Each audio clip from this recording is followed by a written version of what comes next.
Le sol est un milieu complexe, pas toujours bien connu. Par contre, on est tous conscients de l'intérêt de le préserver et de l'améliorer. Mais comment faire? Les chambres d'agriculture de l'Aube et de la Haute-Marne vous proposent de vous accompagner dans le diagnostic et l'amélioration de la fertilité de vos sols. Vous apprendrez à savoir si vos sols sont fertiles, vivants, si vos pratiques sont bénéfiques pour vos sols. Nous vous proposerons des conseils pratiques pour améliorer la fertilité de vos sols.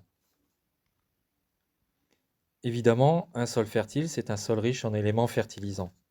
Des carences ou excès peuvent impacter fortement les rendements, par exemple des carences en phosphore sur colza. Pour piloter la fertilité chimique, l'outil classique est l'analyse de terre. CEC, pH, teneur en pK, Mg, oligo, en lien avec la texture. Un sol fertile, c'est aussi un sol structuré, avec une bonne porosité, dans lequel les racines, l'eau, l'air peuvent circuler librement. Si mon sol est riche en azote ou en phosphore, mais que les plantes ne peuvent pas y accéder, il y a de fortes chances que les rendements soient impactés.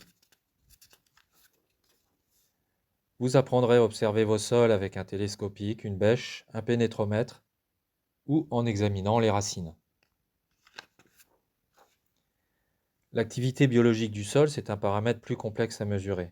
C'est le monde des micro-organismes, bactéries, champignons, nématodes, vers de terre. Mais il est essentiel pour la fertilité des sols. Aujourd'hui, il existe des outils pour estimer la vie du sol, l'observation des vers de terre et les mesures de biomasse microbienne, par exemple. Enfin, il y a également les matières organiques. C'est une source de nutrition pour les plantes et les micro-organismes. Elles structurent le sol.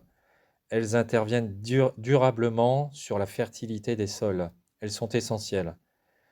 Nous proposerons aussi des outils de pilotage des apports organiques.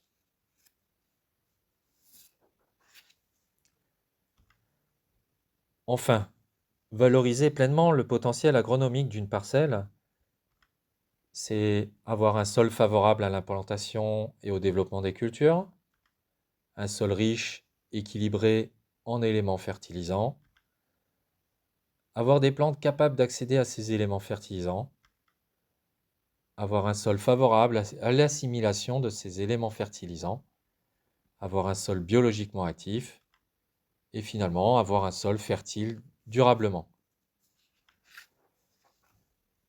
Finalement, vous comprendrez que tout est lié dans le sol et qu'il est important de prendre les bonnes décisions pour l'entretenir et l'améliorer. Pour mieux connaître vos sols et décider des techniques à adopter, nous vous proposons, au choix, une formation Picasol pour des groupes d'agriculteurs et ou un diagnostic individuel sur votre exploitation. Merci de contacter votre conseiller ou de me contacter directement. À bientôt, Frédéric Béraud.